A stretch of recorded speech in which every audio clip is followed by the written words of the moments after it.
Membuat itu halal atau haram, itu adalah justru perilaku kita. Nggak bisa dengan pelacur.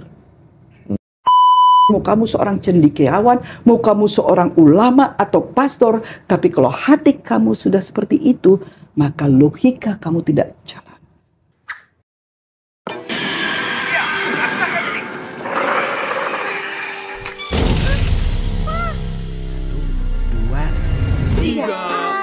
Tontonlah film sesuai umurmu.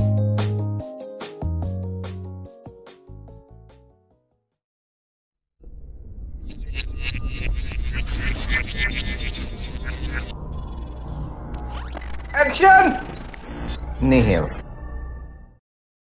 Sahabat Sensor Mandiri, ketemu lagi dengan podcast Action Nihil dari Lembaga Sensor Film Republik Indonesia. Kali ini kita akan membahas tentang 50 tahun terakhir perfilman Indonesia yang menjadi sampai hari ini apa yang terjadi dalam perkembangan sinema Indonesia. Dan untuk itu sudah hadir di studio LSF ibu kita Helena Christine Natalia Hakim. Selamat datang Ibu Terima Christine. kasih. Koreksi sedikit, Herlina. Herlina, Iya. oke. Herlina Christine Natalia Hakim. Iya. Oke, sebelum mulai ini boleh saya salaman dulu. Ini, saya mau lihat tangannya. Dan sebelum mulai, Saya mau lihat tangannya. Ya. Di Nujum ya ternyata ya menurut Mas. Ini sahabat Sensor Mandiri, guys, dari 270 juta manusia Indonesia, hanya ada satu, Christine Hakim. Dan dari 270 juta manusia Indonesia, saya salah satu dari mungkin 100 yang bisa menjabat tangan aktris besar kita. Oke, selamat datang. Terima kasih. Kita hampir seumur ya sebenarnya. Iya, beda-beda tipis. Beda tipis. Sama. 50 tahun berkarya, saya di 50 tahun berkarya juga kan? Di jurnalisme dan di penulisan ya. Iya. 50 tahun Christine Hakim di film Indonesia. Lama ya? Lama Sekali ya. lama sekali. Nah, Tidak bisa dibayangkan. Bahwa sudah melewati 50 tahun. mungkin publik ingin bertanya, teman-teman sahabat sensor, selama 50 tahun itu apa yang sudah didapatkan oleh Christine Hakim dari film? Sebelum aku jawab, aku mau tanya juga dulu, boleh nggak? Ya. Kenapa kok Action Nihil? Ini di Berarti action. lembaga sensor itu, kalau nihil adalah film lolos tanpa revisi. Itu kita bilang nihil. Jadi clear, nihil, tidak ada Berarti pembicaraan kita juga nanti tanpa sensor ya? tanpa sensor. Nihil sensor. Nihil. Tapi pakai STLS tetap. Oh iya. Oh iya. Tetap disensor juga ya? Sensor juga, memberi contoh kan. kepada Iya, semua. betul. Tapi Nah, sensor mandiri. Siap. Siap. Oke. Nah, Jadi, apa yang saya dapatkan? apa yang sudah didapatkan Christine Hakim dari film Indonesia, perfilman Indonesia, industri film Indonesia selama 50 tahun ini? Mas Norka, susunan alfabet yang ada dari A sampai Z itu tidak bisa mencukupi untuk apa yang saya dapat menggambarkannya atau menjadi sebuah cerita apa yang saya dapatkan. Karena kehidupan sebagian kecil, kehidupan di alam semesta ini kan begitu luas ya. Ilmu yang turunkan di dalam kehidupan ini juga, Masya Allah, kita nggak bisa membayangkan, itu beyond our imagination. Saya hanya bisa bersyukur. Aduh, gini jadi dong nangis. Belum apa-apa, kamu pagi-pagi udah bikin aku mau nangis aja. Mana tisu? Karena Masya Allah, saya tidak bisa ya mengungkapkan itu dengan kata-kata gitu loh. Karena bukan hanya kehidupan nyata yang realis saja gitu ya. Tapi kehidupan itu kan ada yang nyata, ada yang tidak nyata. Yang tidak nyata itu juga Ada yang bisa saya sampaikan, tapi banyak juga yang tidak bisa saya sampaikan. Ya. Karena ada perjalanan batin di situ, ada perjalanan spiritual di situ. Ada apa juga ya, bukan hanya logika yang kita bisa sampaikan, tapi yang metafisik juga banyak sekali yang kita tidak bisa sampaikan, tidak bisa ungkapkan. Bagaimana mau menggambarkan yang metafisika itu gitu ya. Jadi saya hanya bisa bersyukur gitu bahwa inilah proses perjalanan. Sebetulnya saya sadar sekali ya dari awal, karena saya juga sudah bertanya sama Tuhan, saya tidak pernah barangkali istri kamu yang pernah sama-sama di satu kelas sama saya di Santa Teresa dulu ya SMP bisa sedikit mengetahui saya di luar daripada dunia film sebelum menjadi seorang aktris gitu ya.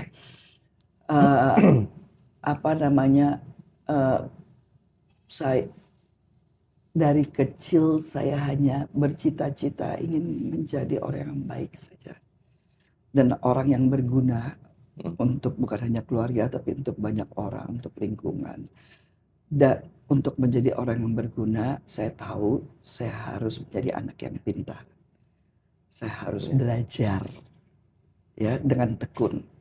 Nah, untuk menjadi anak yang baik, saya tahu dari kecil saya bersyukur sekali memang orang tua saya yang sudah memperkenalkan saya terhadap agama Islam.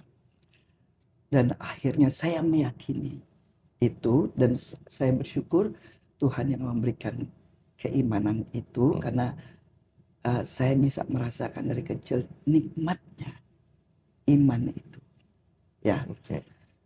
Jadi itu saja, nggak muluk-muluk, tapi berjalan dengan waktu pasti ya, menginjak remaja, mulai pergaulan juga mulai lebih luas.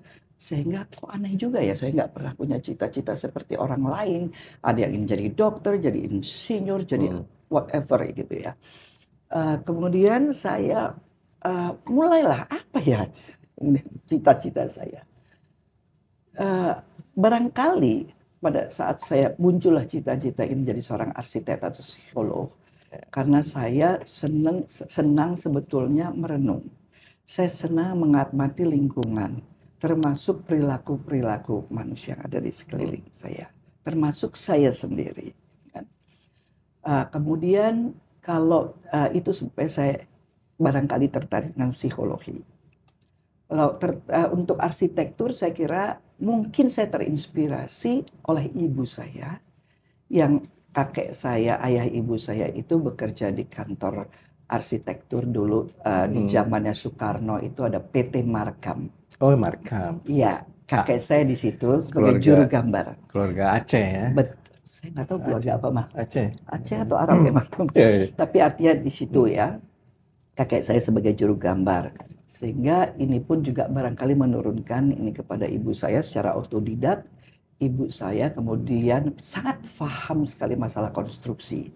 Jadi merenovasi rumah, membangun rumah, dari yang rumah pribadi, orang tua saya gitu ya, sampai ibu saya dipercaya akhirnya setelah anak-anak besar, mulai bisa beraktivitas dan bekerja di luar rumah, yang sebelumnya sebagai ibu rumah tangga, tapi ibu saya sangat multi talented dari masalah jahit, bikin kue gitu ya, segala macam saya sampai itulah belajar konstruksi, dipercaya oleh perusahaan Jerman untuk awal merenovasi rumah-rumah ekspert Jerman dulu yang yang Habibie, proyek Habibie di Serpong tuh loh, ya. Terus kemudian sampai membangun rumah, sampai akhirnya perusahaan Jerman itu juga memberikan kepercayaan kepada ibu saya untuk menjadi subkontraktor jalan tol pada Larang Cileunyi. Itu ya. Jadi dari dan itulah yang mungkin menginspirasi saya. Kemudian menarik juga ya barangkali jadi arsitek gitu ya. Tapi ya kembali lagi perjalanan hidup ya, di saat Teguh Karya mencari seorang pemain untuk peran utamanya, itu posternya ada Cinta Pertama. Nah, ya, Cinta Pertama. Ya, tapi di saat yang bersamaan juga saya diajak oleh Kinan Nasution untuk bergabung dalam pengajian anak-anak pegangsaan. Waktu itu ada guru Gypsy, itu grup musik. Sudah ada waktu itu. Sudah ada. Sebelum cinta pertama. Sebelum cinta pertama. Gitu ya. Sebelum cinta pertama udah ada, tapi memang saya baru mulai intens bergabung di tahun 75 itu waktu saya membuat Kawin Lari. Nah, ini kontradiksinya bahwa justru di saat saya cinta pertama saya belum mencintai dunia film, Norka. Saya baru mencintai dunia film itu di tahun kedua di film Kawin Lari. Itu Teguh Karya sutradaranya. Dan di saat tahun 75 itu juga lah mulai intensif dengan Kinan. Guru Gypsy. Guru Gypsy. Saya sempat ngeband sebetulnya sama mereka juga main keyboard, tapi nyanyi, no. Enggak nyanyi. Tapi enggak.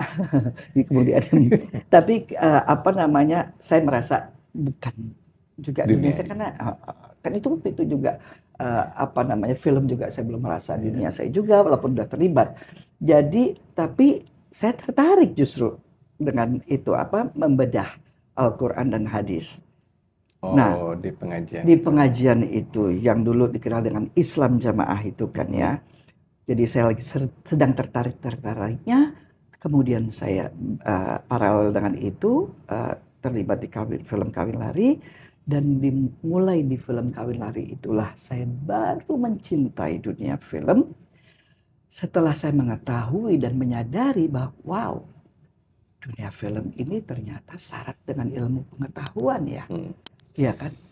Ilmu apa yang ada di situ? Dari mulai teknologi, sosiologi, politik, atau udah pasti gitu ya. Semua. Jadi bodoh sekali nih ya kalau saya sekarang tidak bisa memanfaatkan dunia film juga menjadi tempat proses untuk belajar juga buat saya. Gitu. Nah, pikir saya bisa enggak? Ya mereka mempercayakan saya gitu ya untuk ini. Saya hanya berusaha semaksimal mungkin melakukan yang terbaik apa yang mereka tuntut dari saya itu aja dan mengandalkan cuma spontanitas. Dan film itu sukses, dapat Piala Citra dan box office-nya. Piala Citra sebagai pemeran utama terbaik waktu itu ya dengan pujian ya kalau sekarang Best Actress. Saya dinobatkan sebagai Best Actress artis terbaik dengan pujian di Festival Film Indonesia tahun 74 di Surabaya waktu itu. Jujur aja saya bingung. Seperti yang Norka bilang, nggak pernah mendapatkan pendidikan tentang seni peran gitu ya. Teater juga tidak. Terus kemudian Best Actress ngerti juga seni peran enggak gitu kan ya. Dapat Best Actress ya. Padahal selama proses syuting saya sudah bilang sama ibu saya, Mom, I don't think ini dunia yang sesuai dengan saya dan saya inginkan gitu ya. Jadi udah mau berhenti. Habis cinta pertama. Tapi ya itu the next day setelah awarding night itu FFI, karena semua headline di media cetak itu kan the star is born. Itu kan. Itu Norka. Bingungnya tuh kaki saya seperti satu udah mau siap lari dari dunia film ya mau melangkah keluar dunia film, satu ditarik. Tapi tarikannya ini lebih kuat gitu loh. Karena film kedua Syuman ateisnya apa dan Syuman Jaya datang sendiri ke rumah dengan Mas Syuman sangat sweet juga karena wah itu lebih lagi tuh. Baru di situ saya merasakan industri film. Saya jujur aja Norka saya sampai nangis. Syuting di situ. Beda, kalau itu kan kalau di Sanggar Teater Polo karena semua udah seperti keluarga, berangkat ke komunitasnya. Kalau ini kan enggak, dari ini yang berbeda gitu. Sampai saya nggak pernah, saya anak sebetulnya yang mandiri dari kecil. Sampai saya minta ditemani ibu saya waktu syuting itu. Cuma sekali itu aja tuh, temani sama ibu saya. Pertanyaan saya belum dijawab nih, pertanyaan pertama. Jadi 50 tahun tadi mendapatkan pengetahuan, pergaulan, ya honorarium lah ya, udah pasti. Lalu lalu penghargaan yang sudah diterima oleh Kirsi dan pengalaman dan juga jaringan film tidak hanya di Indonesia tapi juga di luar negeri. Nah, secara singkat kira-kira tadi apa nih? Kan tadinya tidak pernah terbayangkan akan terjun di situ, tapi ternyata begitu masuk 50 tahun deh sampai sekarang terperangkap dan sudah menjadikan Christine Hakim yang dulu seperti papan menjadi papan atas dan menjadi seperti sekarang ini. Ya tadi agak sulit untuk saya menjawabnya secara singkat. Karena apa? Pembelajaran yang saya dapat itu ya selama 50 tahun tuh ada step yang memang saya liwati. Karena apa? Jadi kalau misalnya saya ditanya mana film yang berkesan, orang apakah Cut Nyak, apakah Donis Bantal, ataukah The Last of Us, ataukah Eat, Pray and Love, begitu ya. Sulit untuk saya menjawab karena saya harus menghargai setiap proses itu. Ya, bahkan dari film yang saya rasa penampilan saya ugly juga ya, tapi saya harus menghargai itu karena saya merasa saya tidak berhasil di film itu, sehingga itu membuat saya menjadi lebih berhati-hati, menjadi lebih apa ya, harus memang dengan tegas mempertahankan prinsip itu. Jadi tidak ada tuh karena teman, karena ini, kecuali kalau Pak Teguh Muhammad Slamet gitu ya, itu memang nggak bisa ditawar-tawar karena saya tahu persis banyak sekali pembelajaran saya dapatkan dari mereka, dari dunia seni peran gitu ya.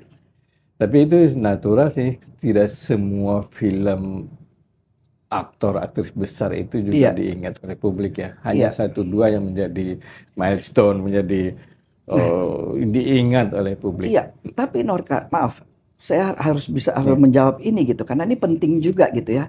Buat saya, soalnya saya tidak berpikir untuk apakah ini film akan menjadi milestone atau menjadi diingat di publik atau tidak gitu ya. Saya sadar sekali bahwa seperti yang Norka tadi katakan, dan semua juga tahu bahwa saya tidak pernah punya latar belakang ilmu seni peran, film gitu ya. Jadi ini adalah juga sekaligus proses pembelajaran buat saya, learning by doing, learning apa itu dunia seni peran, apa itu film, gitu kan. Dan ya film itu kalau mau dilihat potret juga dari kehidupan, karena saya sadar setiap film itu sangat relate sekali juga di dalam proses pembelajaran saya juga sebagai manusia. Yang bukan hanya sebagai makhluk sosial, apakah itu sebagai makhluk sosial, sebagai anak, sebagai anggota keluarga, sebagai makhluk sosial, sebagai orang film, itu ya, itu kan nggak bisa dipisah-pisahkan. Manusianya adalah satu, tapi yang punya multi peran. Nah, disinilah, awal-awalnya, pada saat saya menyadari film adalah ilmu pengetahuan dan saya merasakan manfaatnya bukan hanya sebagai orang film saja, bukan hanya sebagai aktris saja, tapi juga sebagai manusia. Saya dulu seperti awam juga pada saat itu, sampai barangkali orang tua dulu itu takut kalau anaknya masuk film, termasuk ibu saya yang diprotes oleh seluruh keluarga. Kenapa kamu izinkan anak kamu film? Jawaban ibu saya cuma sederhana sekali. I know very well my daughter and I trust her. Jadi tidak ada kekhawatiran dari ibu saya bahwa dari dunia film ini akan memberikan very bad impact gitu loh. Dampak negatifnya. Negatif gitu. Nah, justru itu, karena itulah gitu ya, saya menjadi mempunyai goal juga, termotivasi untuk manfaat yang saya rasakan dari dunia film. Saya harapkan ini juga bisa dirasakan manfaatnya oleh penonton, tidak hanya hiburan saja. Oleh sebab itu, yang pertama yang saya mau, misi saya adalah merubah image artis itu dari yang cuma sensasi, dari yang cuma glamours dan gossiping semua segala macam, dengan serius, untuk lebih serius ini. Dan itu saya berharap bahwa profesi ini juga bisa dihargai.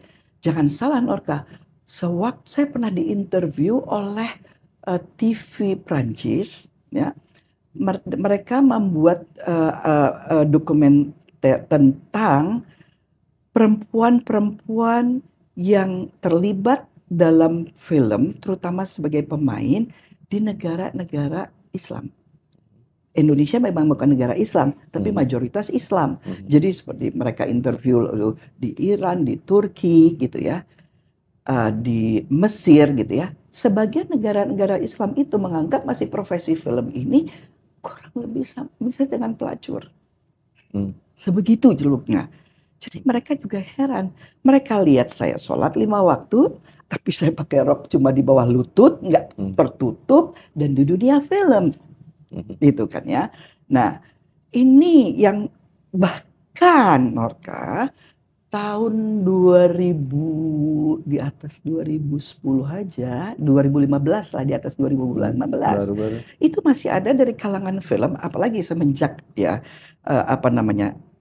perkembangan dalam dunia ini ya Islam gitu ya, di Indonesia juga semakin gitu ya, kita lihatlah dari ini ya, menganggap bahwa pekerjaan film itu haram. Saya langsung yang set tahu gitu ya, dari ada kru gitu ya, ada sutradara, saya langsung ada kesempatan saya bertemu dengan mereka, saya langsung ajak diskusi. Saya bilang saya waktu mulai mencintai film, tapi di situ juga saya mulai bayangkan kontradiktifnya. Dan pada saat juga saya mendalami agama, sampai Pak Ustadz saya itu bilang, saya ingat sekali, Kinan sampai bilang, gua ada nih uang, lo balik. Kalau lo mau balikin, maksudnya untuk saya kawin lari itu dibalikin itu uangnya gitu kan ya, karena dianggap ini nggak barokah. Saya nggak bertanya sama siapa-siapa, sama Pak Ivan, sama Pak Ustadz. Ya, saya tanya sama Tuhan. Tuhan tahu, saya nggak pernah jadi orang film. Tapi saya tahu juga Tuhan justru ya gitu ya, membukakan jalan untuk saya mendalami tentang Islam. Kalau memang ini tidak baik, silakan, saya dengan senang hati, dengan ikhlas saya bilang, bukan keinginan saya ini. Saya percaya tidak ada satu helai daun yang jatuh di atas bumi tanpa izin Tuhan. Ya. Jadi saya bilang gitu ya, kalau memang ini tidak baik, ganti saya dengan pekerjaan yang lebih baik yang akan memberikan untuk bukan hanya kehidupan saya, tapi umat, saya bilang gitu ya. Norka gitu ya, malah kok membuat saya, apakah itu dalam bentuk penghargaan, bentuk dari film ya, termasuk Indra Nyadin gitu ya, bayangkan tokoh yang juga jihad gitu ya, dan pada saat itu gitu, nah saya dikasih kesempatan sama Tuhan untuk teruskan itu ya. Jadi sampai saya yakin bahwa yang membuat itu halal atau haram itu adalah justru perilaku kita, nawaitu kita, dan perilaku kita. Betul. Pekerjaan yang dianggap oleh masyarakat terhormat pun, kalau kamu korupsi, kalau kamu niatnya juga tidak baik, itu akan bisa menjadi haram buat kehidupan kita. Hasilnya pun bisa menjadi haram, tidak halal. Gitu kan ya. Nah, ini yang kemudian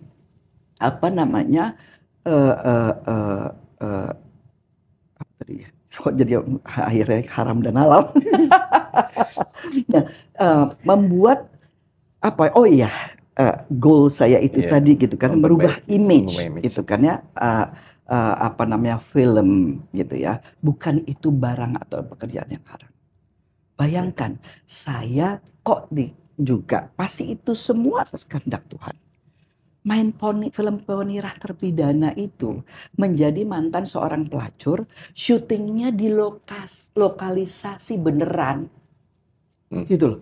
Dari yang saya ada kekhawatiran, Mas Lamut pun ada, oh hati-hati loh Chris ya, nah, jauh-jauh gitu ya dari kru, engkau kue ditawar loh, gitu kan ya, gitu kan ya, itu ya. Tapi saya dibukakan dari sudut pandang untuk melihat kehidupan, karena film itu menjadi berbeda. Sejak itu saya tidak berani mengejudge orang saja. Karena bagaimana kamu mau jangan kita mau bicara tentang kehidupan pelacuran dari segi agama yang nggak nyambung, gitu loh. Ya pasti cuma haram aja nantinya adanya. Tapi bagaimana kamu menjudge apa yang dilakukan gitu ya. Kamu sebagai manusia, sama manusia loh, yang masing-masing punya kelebihan dan kekurangan. Norka, selama saya proses research dan sampai satu hari, karena waktu itu kan lokalisasi itu masih di bawah Kementerian Sosial, jadi legal, dia legal. Hanya mereka dapat terus pengarahan, dapat pelatihan untuk menjadi penjahit, itu ada keterampilan, P4 mereka dapat, semua dapat gitu ya. Jadi saya bilang itu sampai satu hari saya kan, ya saya harus bertanya, saya harus untuk maaf Mbak, satu hari bisa ada berapa tamu? 10 sampai 15. Ya. Terus kemudian, terus uangnya buat apa, Mbak? Adik saya ada yang sekolah kedokteran. Belikan motor buat adiknya sekolah kuliah. Bayangkan, ada hamba Allah yang mengorbankan hidup untuk keluarga, untuk orang lain. Gitu. Yeah. Udah, itu udah urusan sama Tuhan. Tapi, apa kamu akan tahu kehidupannya nanti seperti apa? Tuhan, hak prerogatifnya Tuhan memberikan keimanan kepada seseorang. Kamu judge dia sekarang, jangan-jangan kamu yang sudah beriman, kamu anggap kamu sudah beriman, sudah melakukan sholat 5 waktu, nanti bisa menjadi kafir. Bisa kalau Tuhan mau, kalau kita tidak berhati-hati. Tapi bukan nggak mungkin dia yang seorang pelacur juga, dia bertobat, lalu iman. Makanya waktu itu masih zaman badan sensor ya. Nggak boleh tuh ada sajadah di kompleks pelacuran. Harus di-cut. Hashim Asy'ari membangun pesantren di daerah istilahnya red district gitu loh.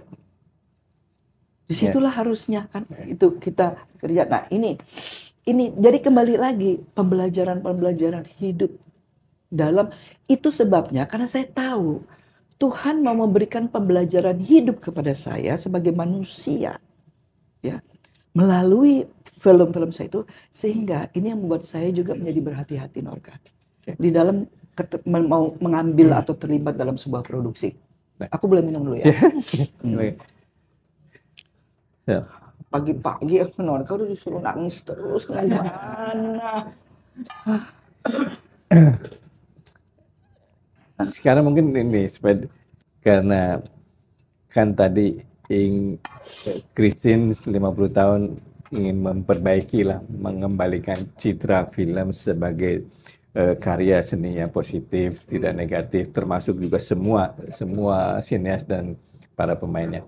Nah, selama 50 tahun tadi kan pertanyaan saya apa yang didapatkan dari film oleh Christine. Sekarang apa yang sudah berhasil diberikan oleh Christine Hakim kepada perfilman.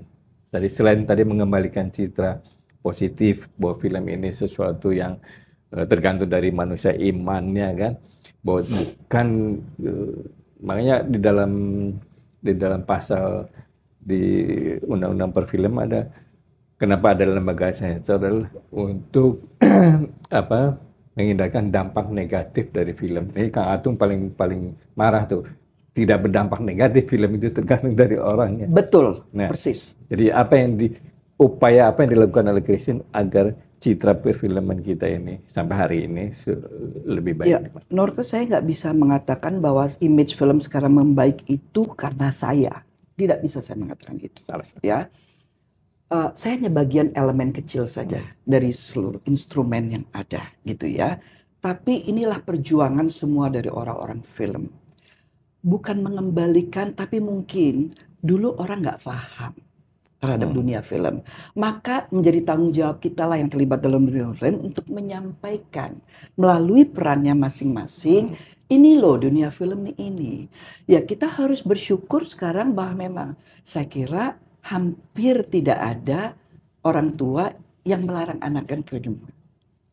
Kalau toh melarang bukan karena dunia film yang jelek gitu ya. Tapi pasti ada pertimbangan-pertimbangan misalnya secara ekonomi apakah itu bisa menjamin gitu ya lebih gitu ya. Nah masih ada saya tahu masih ada orang tua yang betul yang terus kemudian menitipkan anaknya secara tidak langsung kepada saya gitu kan ya. Nah kemudian itu jadi saya percaya sekali bahwa sekarang pun gitu Norka ya, saya kira bukan hanya untuk pembelajaran buat saya, tapi sekaligus dalam proses perjalanan ini saya juga mencari tahu dan saya selalu bertanya sama Tuhan. Nomor satu, seperti contohnya waktu saya terlibat di dalam proses dan dipercayakan oleh Mas Joko Anwar dan Mbak Shanti Harmain untuk terlibat dalam film Impetigor, Perempuan Tanah Jahanam. Ya. Saya bertanya sama Tuhan, karena saya kok tidak menemukan alasan ini dalam bentuk lain yang saya tidak bisa menolak.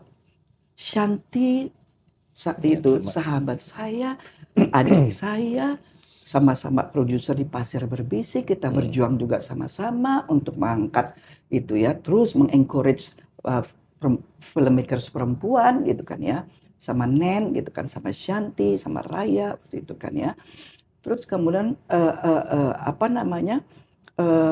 Joko juga kita tahu salah satu one of a good director Indonesia gitu kan ya.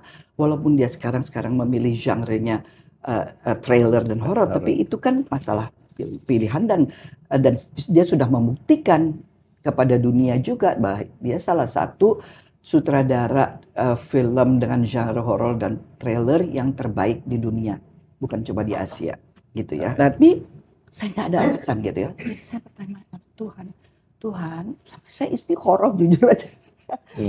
Karena saya takut salah gitu. Karena saya tahu proses perjalanan saya di dunia film ini setiap sangka itu ada amanat yang Tuhan berikan sama saya dan saya harus jalankan. Ada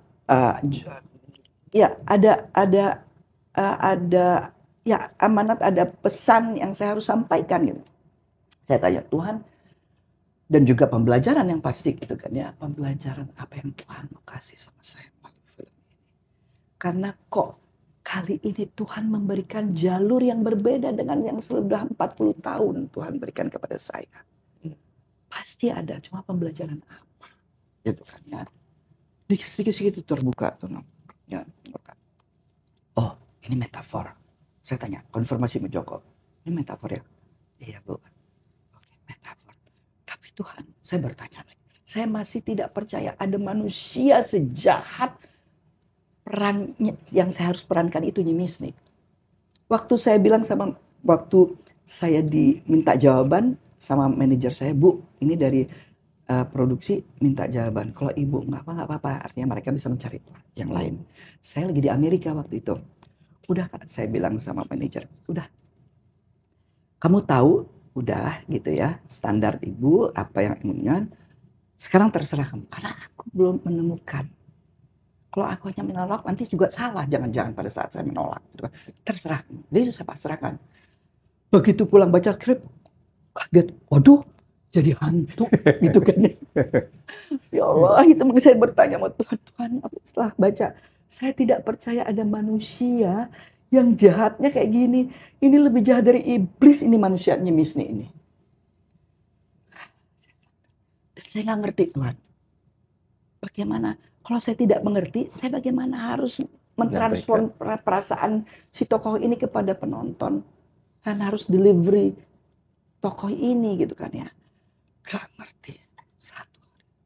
Saya cerewet kali banyak tanya sama Tuhan. Tapi saya percaya Tuhan mempunyai berjuta cara untuk menjawab setiap keingintahuan dari hambanya. Dengan niatan yang baik gitu ya. Jawaban yang saya terima. Tuhan menjawab dengan diplomatis. Caranya. Iya, nggak langsung dong. Ternyata bagaimana Tuhan mau jawab saya langsung kan. Tapi pasti dengan keyakinan karena kembali lagi melalui istikharah itu saya yakin jawaban Tuhan. Kamu masih pakai logika Kristen lagi. Nyimisnik sudah tidak ada logikanya lagi. Kenapa kok? Orang kan punya logika berpikir. Apa iya logika berpikir manusia itu bisa hilang? Bagaimana dia mengontrol hidupnya, mengontrol dirinya kalau nggak ada logikanya, nggak ada akal sehat yang lagi untuk berpikir gitu kan ya. Ya udah pokoknya begitu. Jawabannya. Dia tidak pakai logika, udah. Aku nggak pakai logika lagi. Suruh gorok gitu kan ya, leher di situ ya gorok aja udah. Hanya saja kontrol aku tetap ya kan. Aku ya bukan nyimis, tetap aku seorang pemain gitu kan ya. Kalau harus ada kontrol keimanan kita, jiwa kita dari keimanan kita dan kontrol ini. Kalau nggak kesurupan dong. Seintensnya kamu apa mau trans tapi tetap di situ 0,0001% itu harus ada kontrol kita. Ya. Kalau nggak kita kesurupan gimana Joko mau ngedirect kan ya? Ya, bagian dari teori acting. Exactly gitu kan ya. Terus jadi kontrol. Oke, kontrol saya adalah gimana supaya pada saat adegan si anaknya itu Aryo Bayu udah mau bunuh diri, begitu tahu itu anak kandungnya dia gitu kan ya. Ini si neneknya yang itu iblis ini kan ya mau bunuh diri itu kan. Begitu dia dengar bahwa saya adalah anak kamu itu kan ya. Yang saya harus kontrol sebagai bapaknya adalah walaupun itu kayu tapi tetap ujungnya tajam, bisa melukai. Itu gitu juga waktu mau ngegorok Marisa Anita yang digantung kakinya terbalik gitu kan. Itu cuma kontrol aja. Gitu kan. Kontrol semua dikontrol. Jadi intinya adalah pesan moralnya. Nomor 1 adalah buat saya sendiri. Manusia itu kalau sudah seperti nyimisnya itu hatinya sudah dikuasai oleh dendam, perasaan dendam, dengki, kemarahan. Itu kalau di dalam Islam itu di dalam hadis digambarkan bahwa bintik-bintik hitam akhirnya sampai hati itu jadi hitam. Tutup. Iya, jadi tutup dan itu menjadi energinya sudah menjadi negatif. Dan inilah yang membuat logika kita tidak jalan, akal sehat kita tidak jalan. Aku masih cerewet lagi, tanya lagi, Tuhan ada Tuhan manusia seperti itu. Oke, katakanlah metafor nih. Tunjukkan nama saya. Alhamdulillah, saya cuma gak mau sebut nama aja. Yang di mata saya, manusia seperti itu ada. Apa? Ya itu. Dengan dendam, kita juga harus berhati-hati. Kita bikin berita-berita hoax itu juga salah, ya kan? Fitnah apalagi, gitu loh. Ya. Ada akhirnya itu mau kamu secerdas apapun, mau kamu seorang cendekiawan, mau kamu seorang ulama atau pastor, tapi kalau hati kamu sudah seperti itu, maka logika kamu tidak jalan. Semua akal sehat kamu tidak jalan, maka kamu akan menjadi manusia yang jenisnya seperti nyemis nih. Norga, dan itu secara Tuhan masih terus meyakinkan saya untuk terus berjalan dan itu menjadi syiar buat saya sendiri dan buat saya sampaikan itu. Jadi saya harus yakin inilah memang kehendak Tuhan yang saya harus jalankan. Tuhan, saya kan hanya menjalankan kehendak-Mu dan amanat-Mu. Kasih saya kekuatan, kasih saya kesehatan dan orang tua saya dan suami saya. Supaya saya bisa menjalankan. Karena itu gitu. Jadi belajar karena ilmu alam semesta Tuhan belum membuat cerita tentang kehidupan langit bumi. Dari Tuhan menciptakan iblis, Adam, udah ada pembelajaran kalau kita mau ya. Jadi itulah ini belajar. Ya aku tunggu, katanya lagi menulis buku. Ya buku. Oh bukan aku yang menulis. Ya. Insya Allah Tamalia Sultan Akdir udah aku rasa dia juga udah stres kali menulis buku tentang tentang Kristen dan pengalamannya dan pengalaman lebih sangat spiritualis sekarang udah dalam usia segini. Iya betul. Terakhir nih, saya mau salaman lagi nih. Oh. Ini ada pertanyaan namanya apa tuh? Question de Proust, pertanyaan Proust. Apa? Bahasa Indonesia apa? Ya pertanyaan dari Proust pujangga Perancis. Oke. Kalau jadi bunga apa? Cepet. Bunga ya yang memberikan manfaat buat kehidupan, bukan hanya harumnya saja. Kalau buah? Buah yang membuat manusia jadi sehat. Pohon? Pohon yang memberikan oksigen yang banyak buat manusia dan bisa melindungi manusia dari teriknya matahari. Walaupun kadang-kadang perlu juga matahari ya. Kalau kendaraan? Yang jalan dong. Iya. Yang masa kendaraan mogok yang tempuh kan. Oke, kalau dilahirkan kembali mau jadi apa? Mau jadi nanti kan bersyukur kalau aku bilang jadi orang lain. Tapi aku pernah guyon waktu ditanya sama Desi Ratnasari, Desi Anwar. Terus kira-kira kamu jadi ustazah kali ya? No, bukan karena, ini bukan memelecek, no. Tapi karena betapa mulianya gitu loh profesi seorang, iya kan? Memberikan motivasi, memperkenalkan kehidupan alam semesta yang kita tidak tahu, itu kan dari kitab suci gitu. Jadi oke. Film juga ustazah. betul. Maksud atau kamu bilang gitu, kan ya? Kan ada tergantung kan nawaitunya, makanya niatnya adalah untuk syiar, untuk kebaikan. Syiar itu kan menyampaikan yang kebaikan itu sih. Makanya jadi jangan dibilang haram profesi filmmakers itu. Oke, baiklah sahabat Sensor Mandiri, ini nggak cukup, mungkin perlu 24 jam ya wawancara dengan Christine Hakim.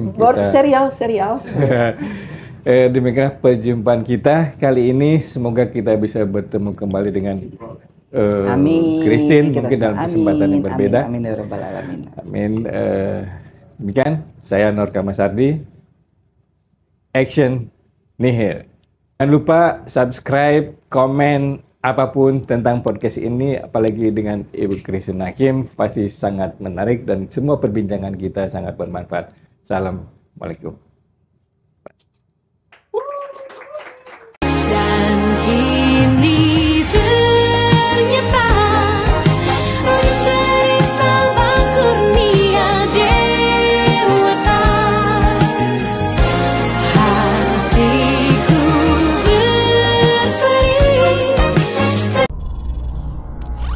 Action!